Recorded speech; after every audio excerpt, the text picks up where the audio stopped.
नमस्कार, स्वागत है आप सभी का मेरे चैनल तमीशम पांड्या में। और आज थर्सडे टेल्स में हम बात करने वाले हैं महाकाल मंदिर के बारे में कि कैसे महाकाल ज्योतिर्लिंग की वहाँ पर स्थापना हुई, क्या कहानी है उसके पीछे। दरअसल हाल ही में अभी प्रधानमंत्री मोदी जी ने महाकाल लोक का अनावरण किया है। उसमें महाकाल, महादेव और उनके परिवार से जुड़ी हुई कई चीज़ों को प्रदर्शित किया गया है। तो किस दिन महाकाल लोक जाऊँगा तो वहाँ का भी आपको ब्लॉग बना के या फिर वीडियो बना के बताऊँगा उसके बारे में। लेकिन अभी हम जानते हैं कि महाकाल के बनने की, महाकाल शिवलिंग ज्योतिर्लिंग की कहानी क्या है। तो हुआ कुछ यूँ कि एक बार वहाँ पर एक राजा थे चंद्रसेन नाम के। वो एक महान शिव भक्त थे, शिव जी की पूजा करते थे। और वहीं से एक गुजरता हुआ बालक था श्रीखर। तो उसने भोले मनवश देखा कि एक राजा भगवान शंकर की पूजा कर रहा है मंदिर में। तो उसकी भी इच्छा हुई कि वह भी जाके पूजा करे। लेकिन मंदिर के बाहर पहरेदार खड़े थे, तो उन्होंने साफ मना कर दिया श्रीखर को कि तुम यहाँ मत करो, तुम जाओ शिप्रा के किनारे वहाँ पर करो। उदास श्रीखर गया शिप्रा किनारे। वहाँ उसने मिट्टी के बालू के शंकर भगवान का निर्माण किया, शिवलिंग का निर्माण किया और वहाँ पूजने लगा। तभी उसे पता चला कि उसके जो पड़ोसी देश है वहाँ के राजा मिलकर के उज्जैनी पर आक्रमण करने वाले हैं और वहाँ पे लूटपाट करने वाले हैं। यह जैसे ही उसको खबर पता चली, वह तुरंत शिव शिव शिव की माला जपने लगा और कड़ी पूजा करने लगा।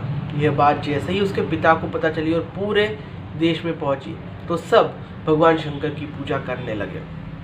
जैसे जैसे दूसरे राजा ने आक्रमण करना शुरू किया और लोगों को नुकसान पहुंचाना शुरू किया, तो उन्होंने यह सब किया एक राक्षस दूषण के साथ में मिलकर के, जिसको एक वरदान प्राप्त था कि वह अदृश्य होकर कहीं भी जा सकता है और कहीं भी तबाही मचा सकता है। जब महादेव को ऐसा पता चला कि उनके भक्तों पर अत्याचार हो रहा है, तो महाकाल ने अपना रौद्र रूप धारण किया और उस राक्षस का वध किया और वहाँ पर लोगों को मुक्ति दिलाई।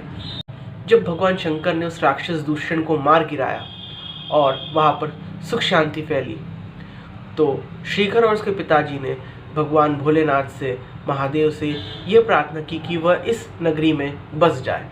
और तब से महाकाल वहाँ पर बसे हुए और उस नगरी के राजा कहलाते हैं। तो उज्जैनी के राजा महाकाल कहलाते हैं। इसीलिए महाकाल इतना एक फेमस ज्योतिर्लिंग है, एक प्रसिद्ध ज्योतिर्लिंग है। और यह सिर्फ इकलौता ऐसा ज्योतिर्लिंग है जो दक्षिण मुखी है, यानी कि साउथ फेस्ड है। और साउथ यानी कि जो दक्षिण की दिशा होती है वह यम की दिशा होती है, काल।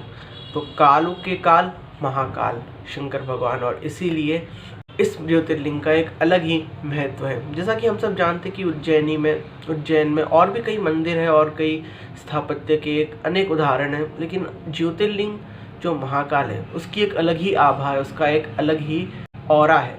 तो उम्मीद करता हूँ आपको कहानी पसंद आई होगी और मिलता हूँ मैं अगली किसी वीडियो में ऐसी किसी कहानी के साथ। तब तक यदि आप इस चैनल पर आए तो इस चैनल को लाइक कीजिए, शेयर कीजिए, सब्सक्राइब कीजिए और मैं आपको मिलता हूँ अगली किसी वीडियो में। तब तक के लिए